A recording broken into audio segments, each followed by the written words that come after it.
Before we get too deep into modeling, let's practice some of what we learned in the Blender basics. In this lesson, we'll just stick to object mode, but make a little snowman that will use a lot of the tools that we learned in that course.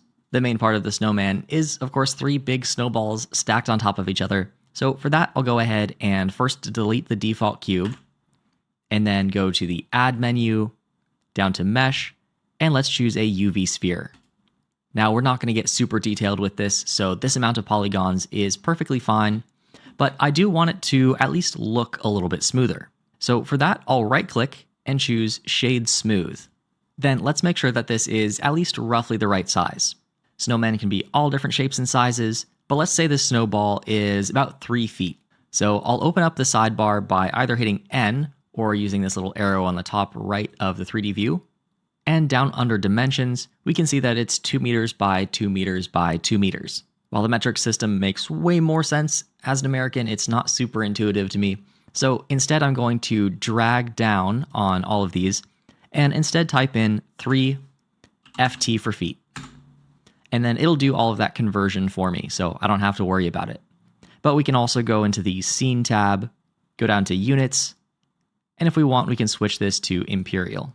But of course, you can leave yours at metric if you'd like. Next, I'll take this snowball and move it up so it's sitting on the ground. I'll take my Move tool and just move it up along the Z-axis. And I'll leave some of it sticking through the ground so it looks like it has weight and is really squished on top of it. Then I'll rename this in the outliner to Snowball. And to make a simple ground plane, I'll hit Shift-A to get the Add menu, and then go to Circle. Then I'll look at the Redo panel in the bottom left, or you can always hit the hotkey F9 to bring that up anywhere else.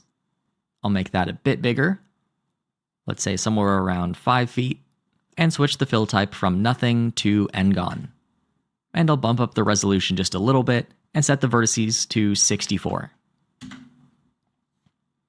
All right, then with this still selected, I'll hit F2 in the 3D view, and that'll allow me to rename it without going to the outliner, and I'll call this Ground. Then I'll hit N to hide the sidebar, since we probably won't need that for a little bit.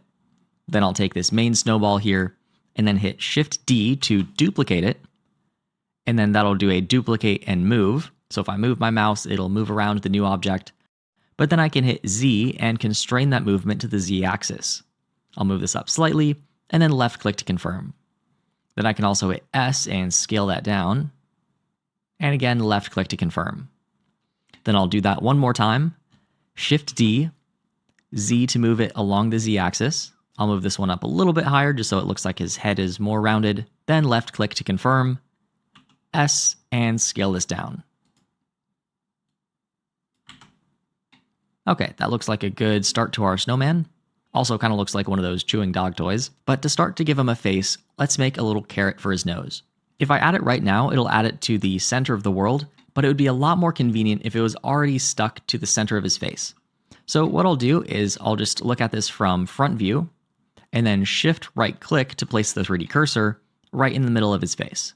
You could also do that with the 3D cursor tool over in the toolbar. If we do it this way, then one thing that we can do is switch the orientation from view to geometry, and then when we place the 3D cursor, it's going to line up with wherever it is on the surface. So I'll just place that right in the middle of his face here, and then Shift-A, Mesh, and Cone. Now in the Redo panel, I can switch the Align from World to 3D Cursor, and now it's already pointing in the right direction. Though it's a little off-center, so I'll take my Move tool and move that over a bit, or go into Top View, and rotate this and move it into place. If we wanted to, we could go to our Object Properties and set this all to be exact values, but I don't mind if this is a little bit off because no snowman is perfect. I'll go ahead and scale this down and move this out, and then also scale it along the Y-axis to make it a little bit longer and more like a carrot. So S to scale, S and Y to scale along the Y-axis, and move it into place. And maybe I'll tilt it just a little bit down. Okay, now for this one, if I right-click and shade smooth, then it's going to look a little bit weird towards the base. And that's because there's only one edge that separates the bottom from the sides, and there's a really extreme angle difference between those faces. And so blending between them gives us this really overly darkened and kind of extreme result. So what we want to do for things where we do want a sharp edge is we can right click and instead choose Shade Auto Smooth. What that's going to do if you have Blender 4.2 or later is it's going to add a modifier for smooth by angle. So instead of having to manually mark edges as sharp in edit mode, that'll do it for us automatically based on the angle of all of our edges here. So that's going to fix the shading there towards the bottom, and I can move that back into his face. All right, now let's add some buttons for his eyes. Again, I'll take the 3D cursor and just place one right there. Shift A, Mesh, and Cylinder. Let's align that to the 3D cursor. And we could change the radius here to be much smaller. I'll hold down Shift while I'm doing this to work in smaller increments, and also change the depth. Okay, that works pretty well. Now for this next one, we could either mirror it over and make it exact, and the way to do that would be to Shift D, duplicate, and I hit Escape there to cancel the move operation, but the duplicate still worked. So as long as I have this duplicate cylinder selected, I can go to Object and Mirror and choose X Global, and that'll flip it around like so, and I can move that along the X-axis and move that into place. Or what you could also do if you wanted to place this somewhere else and not perfectly on the other side is you could, let me switch back to my selection tool. You could select this and then turn on snapping. And then under the snapping settings, go to face snapping. So that now if I move this around, it's going to snap it to whatever face is under my cursor. But then also I can turn on align rotation to target. So now it'll be aligned with whatever's under my cursor. But it's also snapping currently the nearest vertex, but I want it to snap the center of the object origin. So I'll choose center as the snap base. Now if I move this around, I can place this anywhere on the surface really easily. So then I can just hit Shift D and move this over to the other side. And he can be a little lopsided. All right, then I'll go ahead and turn off snapping because that can be a little bit confusing if you forget to turn that off. And I'll go ahead and name these objects. First we have our cone. I'll hit F2 to rename that to nose. And then for this cylinder on the right, or our right, his left, I'll hit F2 and name this to I_L.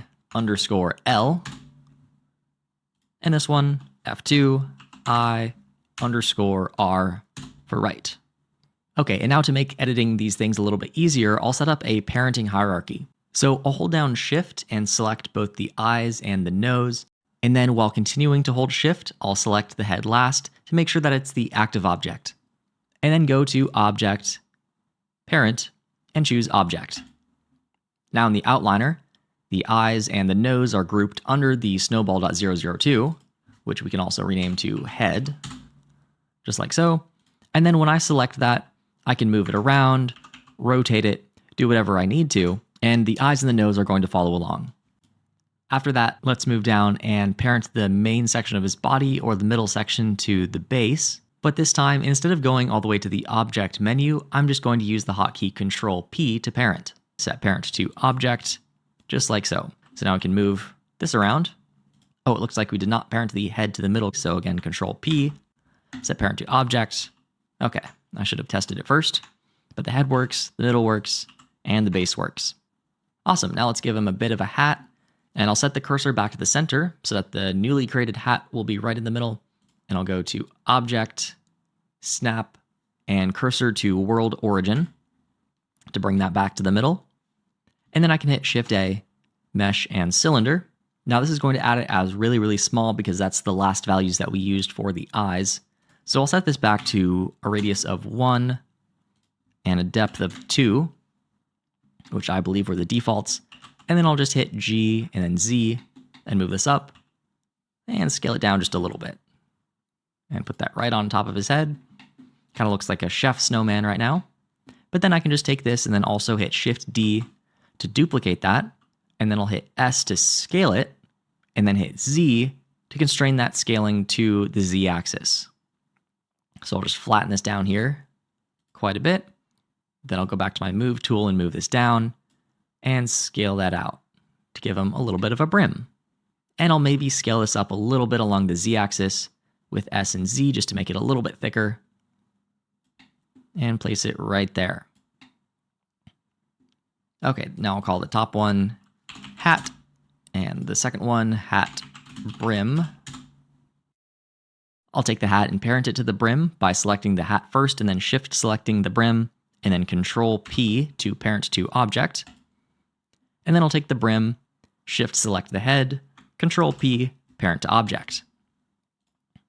All right, now I can rotate the hat around his head by double tapping R if I want to. Or if I move the head, it follows along. All right, lastly for the hat, I'll just take both of these objects, right click and shade auto smooth. Now I think it needs some sort of arms, so I'll hit Shift A, add mesh, and let's just add a cube here. We haven't used any cubes yet. Then I'll go into front view by hitting 1 on my number pad. And I'll scale this down to be pretty small, and then S and then Z to scale this along the Z axis to make a stick, and then just rotate this into place. These can be pretty basic. And then I'll take this one, Shift D and rotate it a little bit more, scale it down, and place it off to the side. Now I want this one to be a little less long, but if I try to scale this along the Z axis or any of the other, the X or the Y axes, it's not really going to work. But that's because we're in global space. Remember, we can also switch over from global to local space over in the 3D view header. And now our Z axis is aligned with our cube.